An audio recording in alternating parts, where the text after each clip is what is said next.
seres humanos! Tudo bom com vocês?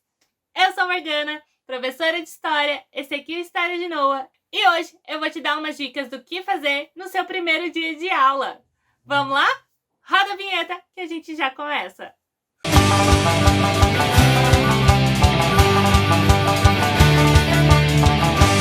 Hey! Tudo bom com vocês? Então, gente, fevereiro tá chegando, vamos voltar para a aula, online ou não, mas eu sei que tem muita gente que esse ano é sua primeira experiência como professor e não faz a mínima ideia do que fazer no seu primeiro dia de aula, tem muito medo desse primeiro contato com os seus alunos, dos estereotipos que eles vão criar para você, que eles vão tentar te encaixar. Então eu acho legal a gente ter essa conversa aqui, porque ela vai funcionar tanto para o presencial quanto para o online. Porque quando a gente é professor de primeira viagem, a gente não sabe muito como chegar na sala e geralmente a gente é muito novinho. Os alunos olham pra gente como se a gente fosse nada, como se a gente fosse só um estagiário que não faz a mínima ideia do que vai fazer. E eles sempre acham que sabem mais do que a gente, principalmente se estamos falando aí de ensino médio. Com o Fundamental 2 é mais tranquilo. Então eu decidi separar algumas dicas do que eu já fiz e que funcionou pra mim, que talvez funcione pra vocês. Tá bom? Então, antes da gente começar, já deixa o seu curtir, se inscreve no canal, tá bom? E deixa aqui as suas dicas. Se você já é professor mais antigo, se você já teve algum tipo de experiência, deixa aqui o que você tentou. E depois que você tentar, volta e me conta como que foi pra você, tá bom? Pode ser aqui nos comentários do vídeo mesmo, ou pode ser lá no nosso Instagram, @História de Noah, que eu vou adorar conhecer a sua história. Então vamos começar com a minha primeira experiência. Quando eu fui para a sala de aula, então pela primeira vez, tive as minhas primeiras 10 turmas que eram minhas mesmo. A primeira coisa que eu fiz foi a questão de me apresentar. Eu sou muito ruim nessa questão de meu nome é Morgana, eu sou professora de história, eu gosto disso, daquilo, não sei o que mais. Eu sou extremamente envergonhada nessa questão. Então o que eu fiz? Eu preparei algo para dizer, uma mini meditação. Como as minhas turmas eram ensino médio e nono ano, eram turmas maiores, estava lá com os meus 22 aninhos de idade, com cara de criança, com alunos 3 metros a mais do que eu, o que eu fiz? Eu preparei uma meditação contando para eles como foi a minha experiência como aluna, principalmente a minha experiência do terceiro ano. Foi uma experiência bem diferente de todo o resto da minha vida acadêmica, porque foi um ano que eu cheguei assim, tipo, é o último ano, eu quero só festar, eu quero só espairecer, porque sempre estudei bem, nunca me dei mal, então qual que é o problema de curtir um pouquinho nesse ano? E acabei acabando com a minha vida já no primeiro bimestre, ao ponto de ficar em recuperação até o final do ano. Então eu preparei uma meditação para eles, contando um pouco de como foi viver essa experiência, de como foi ser esse aluno. Porque eu queria gerar neles, primeiro, a identificação. Eu queria que eles entendessem que eu ainda lembrava pelo que eles estavam passando e que eu valorizava isso. Essa meditação também gerava em torno do valor que eles tinham para mim como seres humanos e como alunos. E isso foi muito legal. Fez com que eles se abrissem para mim. Mas também teve problema, gente, porque a gente não acerta assim de primeira. Nessa meditação, a maior parte deles ficou achando que eu era uma pessoa muito legal, muito animada, muito divertida, piadista. E aí, quando a realidade chegou, foi difícil para eles lidarem. Eu criei neles uma expectativa também, certo? Então, assim, eu criei a expectativa de que eu era essa pessoa pra cima. E, na verdade, eu sou uma pessoa bem introspectiva, na maior parte do tempo. E eu demoro muito para me soltar, porque eu preciso conhecer a turma. Então, o primeiro bimestre foi assim, estou conhecendo vocês. E no segundo eu acabei me soltando. Então, isso também é ruim. Eu criei uma expectativa que depois eu não consegui dar conta, porque eu não era aquela pessoa. Mas eu acho que isso é uma dica super importante. Porque você precisa lembrar que você na sala de aula não é você. Gente, o professor é um ator. Quando eu aprendi isso, para mim foi o melhor. Por quê? Eu não sou eu na sala de aula, então eu não preciso ser tão introspectiva quanto eu sou na minha vida real. Eu não preciso chegar na sala de aula como eu chegaria, por exemplo, num grupo de pessoas que eu não conheço, num barzinho, por exemplo.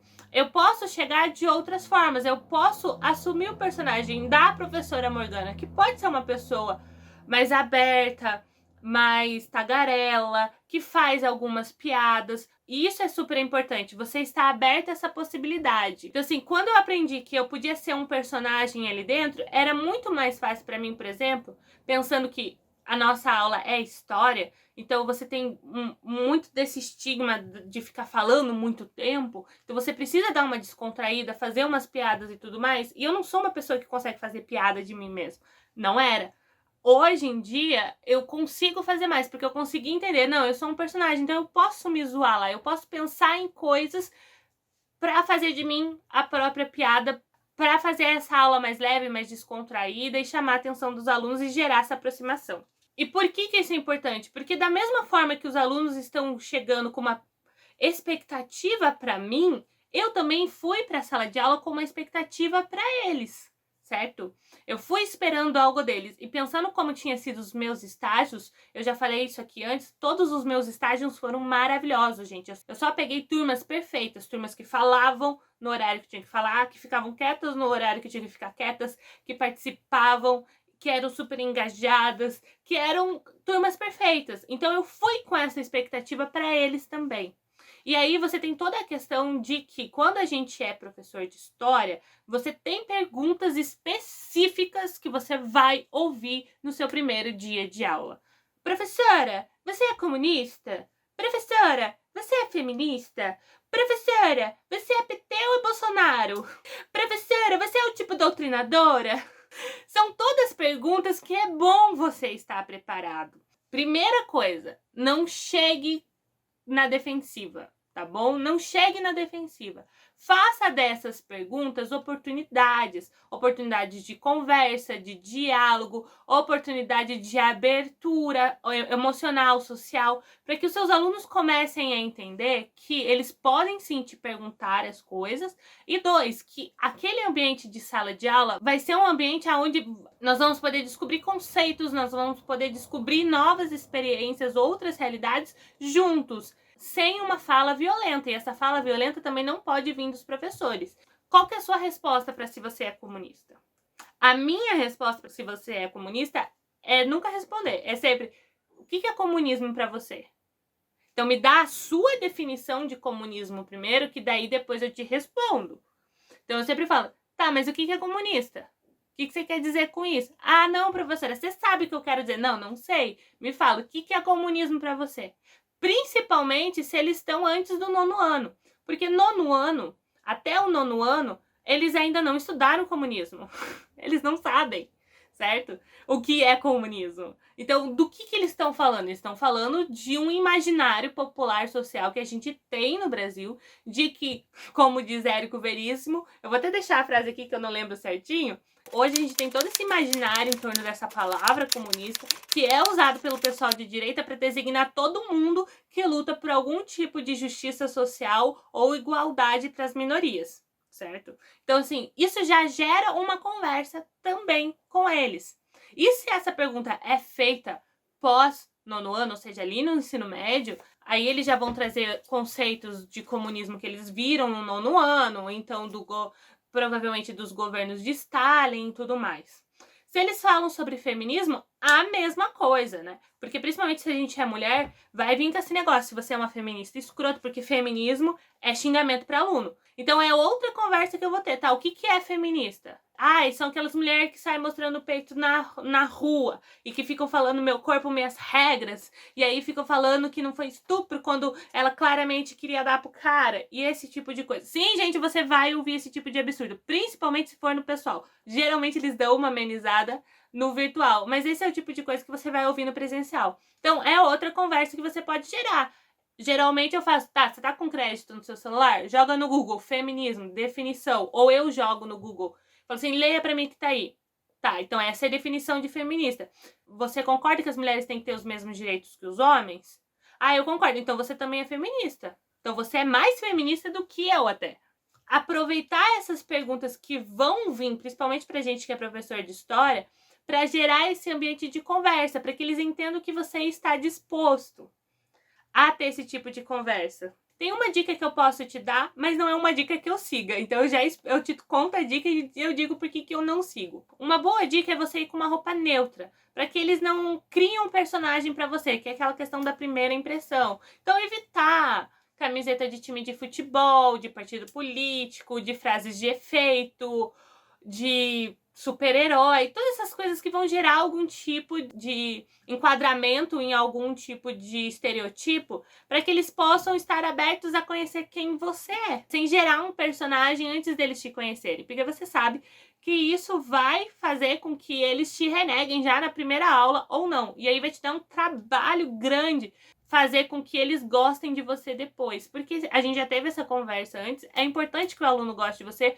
para que ele queira estudar, porque ele não quer estudar, gente, só pelo conhecimento, tá bom? Isso é óbvio, ele está ali completamente obrigado pelos pais e os pais estão obrigando ele porque o governo está obrigando eles. Não dá para você pedir para que o seu aluno esteja na sala de aula porque ele quer.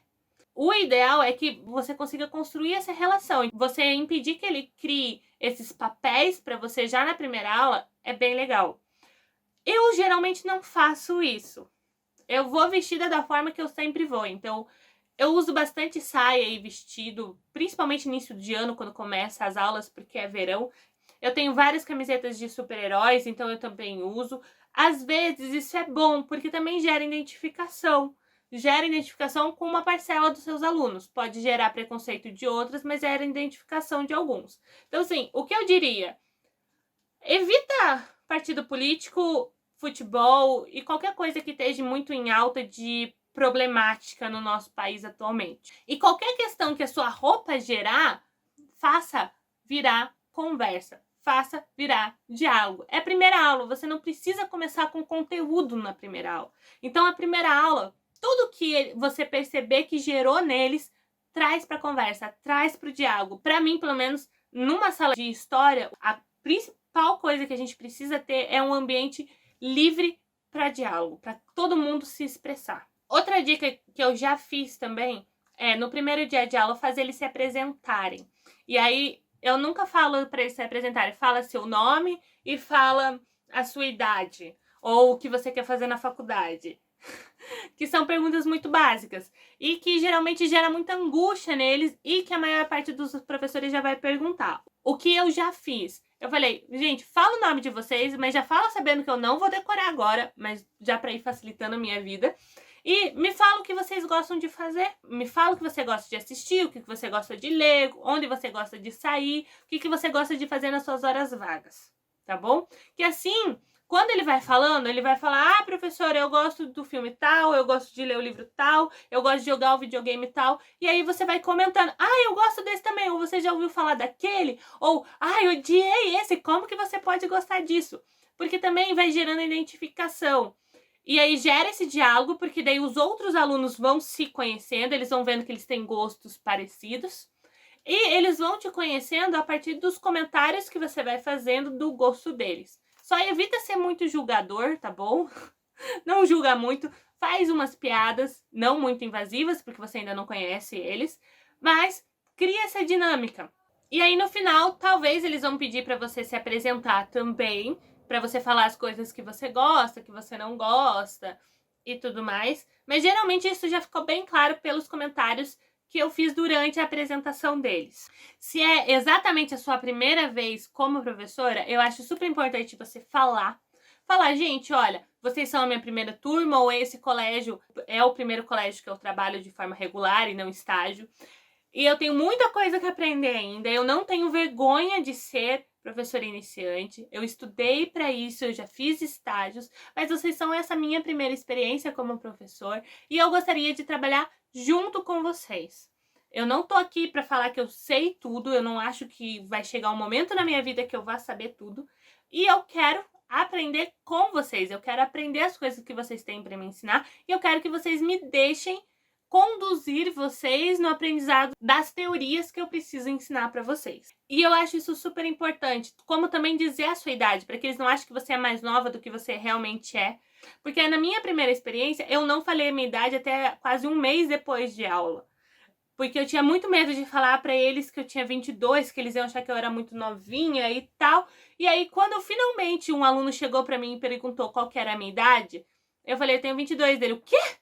Aí eu falei, por quê? Quantos anos vocês acharam que eu tinha? Deles, 18.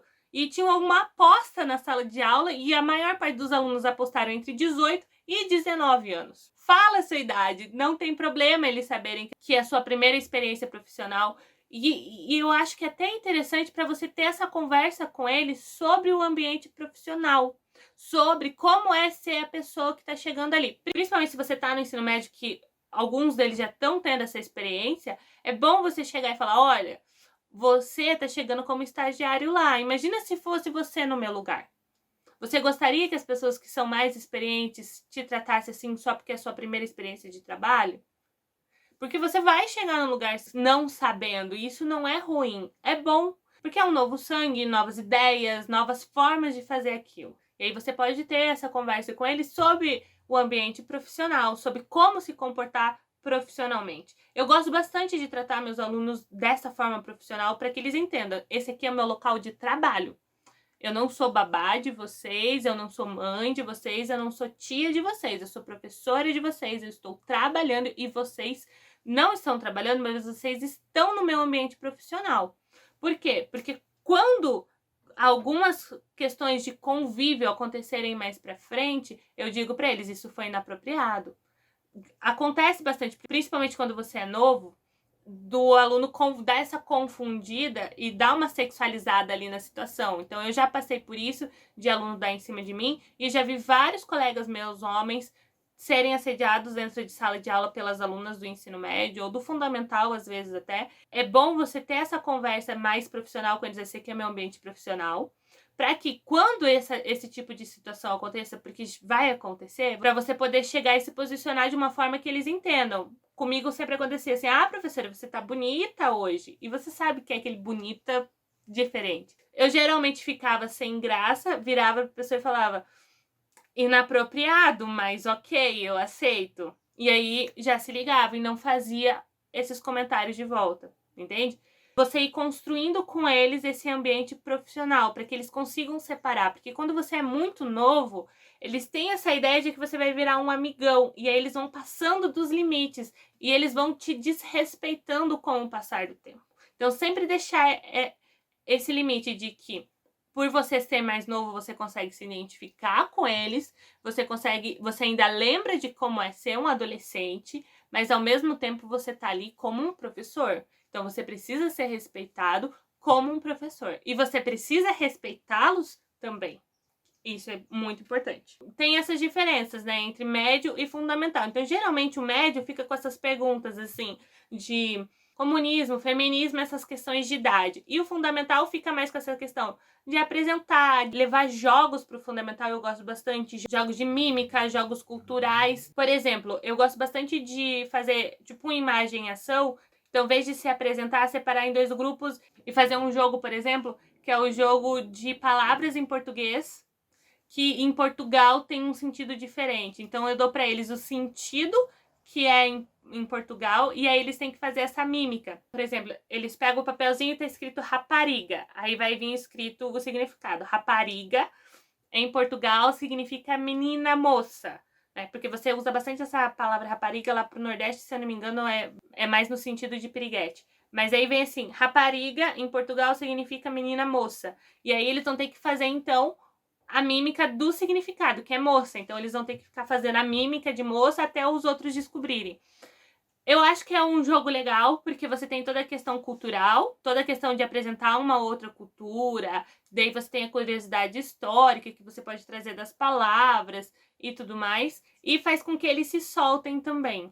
Outras dinâmicas para o primeiro dia são muito boas, como aquela dinâmica do telefone sem fio, mas por gestos, que todo mundo coloca a cabeça na mesa, dorme, aí você escolhe um aluno, faz um gesto para ele, daí ele acorda o próximo aluno, faz o gesto para esse aluno, e o aluno que fez pela primeira vez, dorme. E aí o segundo acorda atrás dele, faz, dorme. E aí você vai vendo como esse gesto vai mudando. E aí você pode fazer uma meditação em torno dessa dinâmica depois também. Então, assim, qualquer coisa que faça eles se soltarem, principalmente o Fundamental 2, é muito legal, porque daí eles já entram em contato com o corpo deles, eles já entram em contato com o lúdico, eles riem, eles se divertem e quebra aquela questão de a escola é chata, principalmente a aula de história, que costuma ser muito positiva. Se você ainda não se acostuma em falar com a turma, olhar para todo aquele mar de gente na sua frente e ficar com medo, evita olhar no olho deles, olha para a parede, respira, ou olha para um aluno específico, aquele que está prestando atenção em você, pode te ajudar na questão do nervosismo.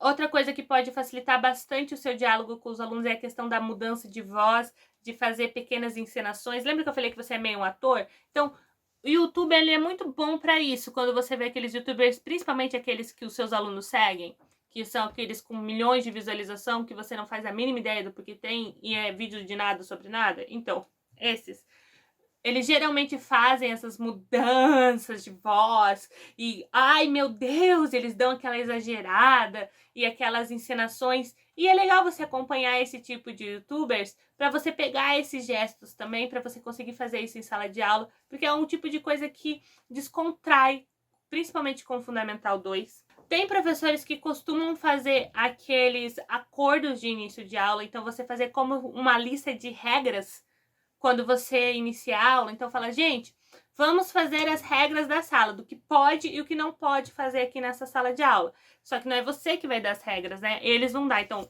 o que você acha que não pode fazer aqui na sala? Então vai aparecer desde coisa de não pode bater, não pode morder, não pode gritar, até coisas como tem que erguer a mão para falar, esse tipo de coisa. Deixar eles imprimir essas regras, porque daí você faz esse acordo e aí você cobre esse acordo com o passar dos dias.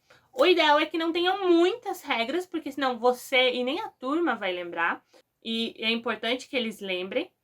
Eu geralmente não faço. Por quê? Porque eu acho que varia muito de turma para turma. E eu acho que no início do ano, nas primeiras aulas, eles ainda não se conhecem como turma, né? Eles ainda não têm uma dinâmica de intimidade. Então eu acho que esses limites, eles são quebrados quando essa intimidade chega. Mais ou menos um mês depois já dá pra, né, um mês e meio depois já tá meio que construída essa intimidade. Então vão surgindo situações em sala de aula que daí eu vou tendo essa conversa com eles. Ó, isso aqui que aconteceu não pode mais acontecer. Por causa disso, disso aqui. Ou, vamos fazer dessa forma. Ou às vezes mesmo um aluno vira pra mim e fala, professora, por que você não mandou esse menino calar a boca? Eu falo, mas é porque aqui todo mundo tem o direito de conversar.